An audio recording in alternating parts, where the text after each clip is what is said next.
एक भक्त सदैव ये जानकर विश्राम करे कि कोई है जो सदैव उसका ध्यान रखता है।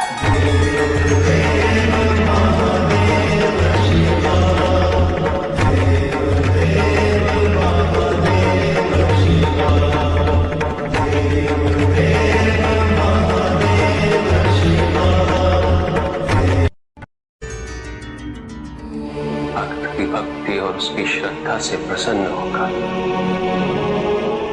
उसके आराध्य उसे दर्शन अवश्य देते, किंतु कब, किस रूप में और किस परिस्थिति में,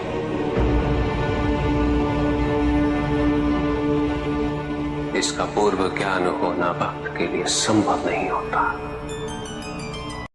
जब जब भक्त भगवान का ध्यान करता है तब तब भगवान भक्त का ध्यान रखते हैं।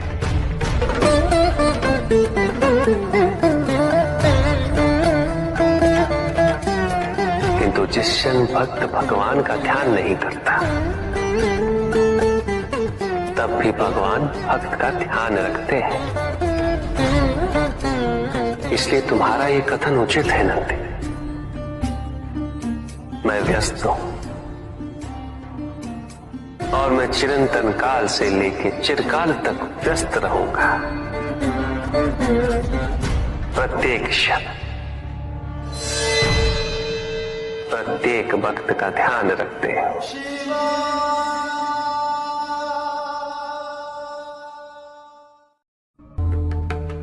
जिसके कारण स्वार्थ, विनाश, क्रूरता, अशांति और भय में वृद्धि हो, वह ज्ञान है। किंतु जो व्यक्ति को उदार, निर्भीक, सहनशील और विनम्र बनाए, वही ज्ञान है। अज्ञान की शक्तियां दुरुपयोग करने हेतु प्रेरित करती हैं, किंतु जो अपनी शक्तियों और अपने सामर्थ्य के प्रति अपने उत्तरदायित्व को समझाए,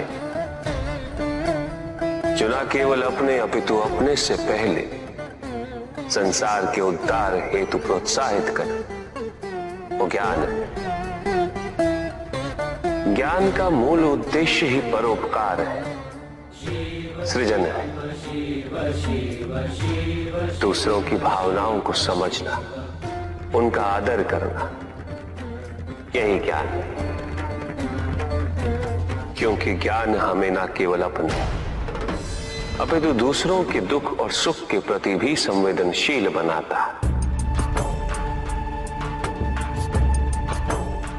किंतु जो दूसरों की भावनाओं का अनादर करे,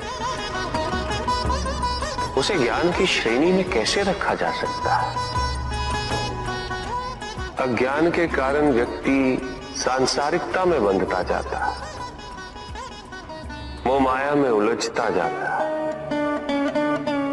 अज्ञान परम सत्य से दूर ले जाने का माध्यम है, किंतु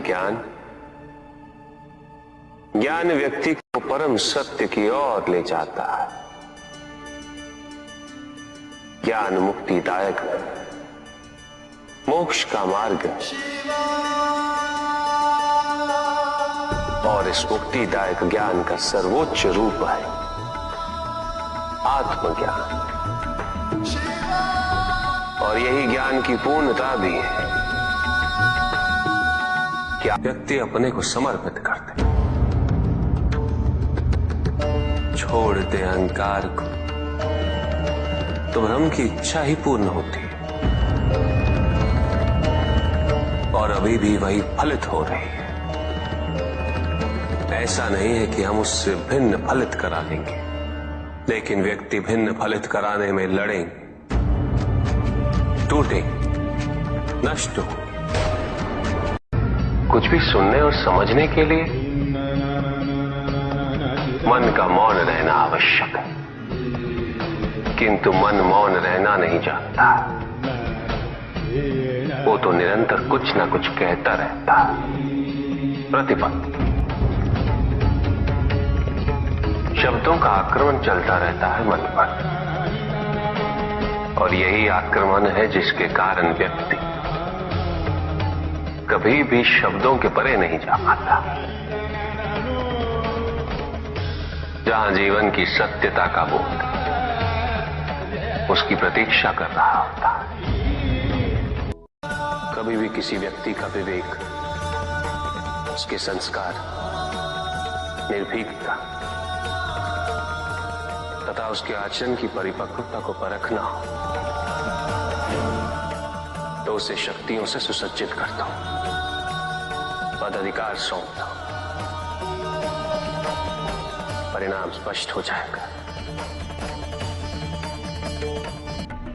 प्रभु, यदि आप स्वयं यहाँ कैलाश में उपस्थित हैं, तो प्रतिदिन का संध्या काल पूजन आपके समक्ष क्यों नहीं होता है?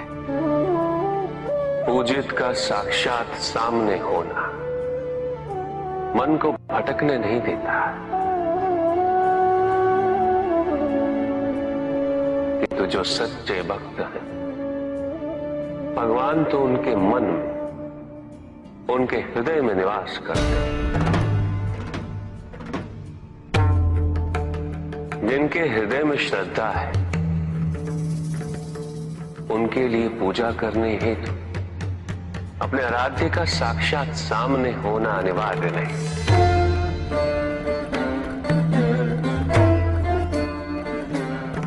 वो तो अपने मन के नेत्रों से प्रतिपल उनके दर्शन पा रहे हैं।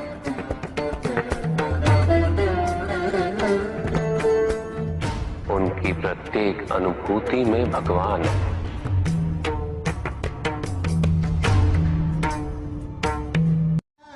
सुख आंतरिक होता है, संतोष आंतरिक होता है। उन्हें बाहरी तत्वों से रेखांकित और परिभाषित नहीं किया जा सकता, आकार से नहीं पाया जा सकता। आकार के आधार पर केवल अहंकार ही उत्पन्न होता है, क्योंकि आकार से तुलना करने का संदर्भ प्राप्त हो जाता है। यदि तुम्हारा आकार छोटा है तो तुमसे भी छोटा कोई ना कोई अवश्य होगा, और यदि उसी प्रकार तुम विशाल हो तो तुमसे भी विशाल इस संसार में कोई ना कोई अवश्य होगा। इसीलिए शरीर या आकार की तुलना करना कभी भी शाश्वत सुख का आधार नहीं बन सकता। युद्ध किसी व्यक्ति से नहीं गणेश, मानसिकता से होता। युद्ध में संघर्ष अच्छाई या बुराई का नहीं होता, सभी में अच्छाई है और बुराई भी है पुत्र। युद्ध तो विचारधाराओं का होता है। व्यक्ति अपने पराक्रम पर, अपनी क्षमता पर